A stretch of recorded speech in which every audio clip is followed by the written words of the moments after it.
Lousy MasterCode, always listening to music in the dead of night. MasterCode, it's almost midnight and, Hey Judge, just practicing my interpretive dancing. Check this out. I call it the Dance of Serene Nature. Now for the Dance of Joy. And finally, the Dance of Dignity. those were all the same dances, and they were all lousy. Shut up! Don't stifle my creativity, jerk! Oh, was that the running of the mournful stallion? I deserve that. Ow.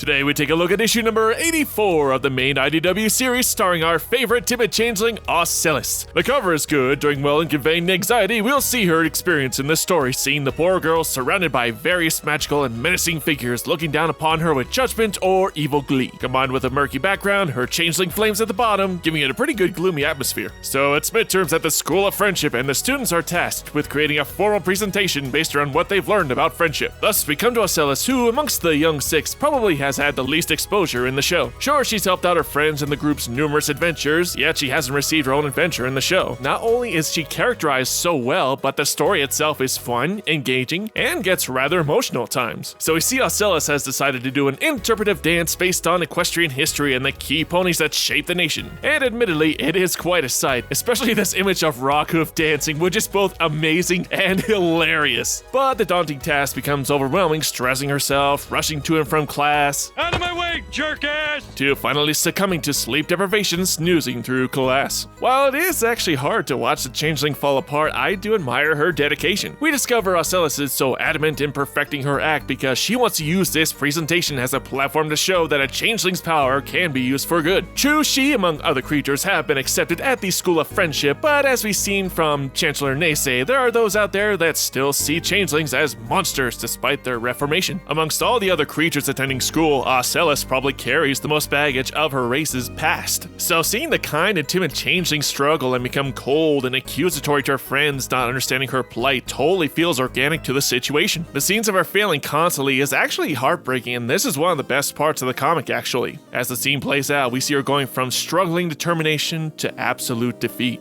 Wow, that's depressing. While the rest of the young six do express their concern, it's Silverstream who is actually the standout from the rest. Usually she's seen as just the comic relief or the oddball of the group, but here she's actually the one who takes charge in confronting her self-destructive behavior, showing the most concern, wanting to help out the poor changeling and bringing the situation to Headmare Twilight's attention. Speaking of the school instructors, something I noticed during most of the lessons at the School of Friendship was ironically showing the main six at their worst in the presence of their students, like with non-compete clause or the end in friend. In those episodes, the main six are actually learning the lessons while the students act as passive observers, noting what not to do rather than what to do. In this issue, most of the girls are relegated to quick cameos, and though AJ is in it only briefly, she does provide some good advice, which inspires Silver in particular about how honesty, despite possibly hurting some pony, is for the greater good.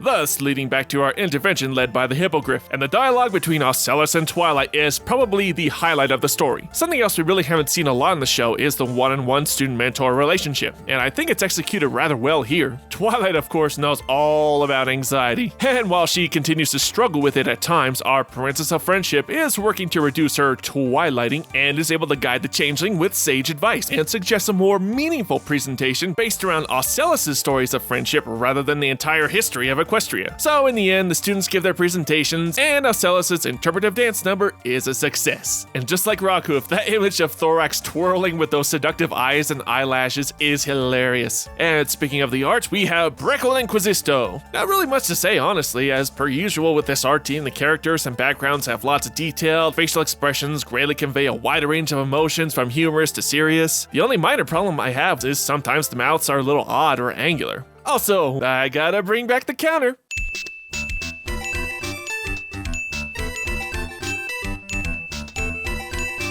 And yes, I will continue this joke with every comic Quisisto draws because it is an unfunny gag that I will forever use. But in all seriousness, this comic is great. Some good character development for Ocellus, good relatable morals, nice artwork, and just some great exposure for the young six overall. Well, that's it for the day, guys. Until next time, MC out!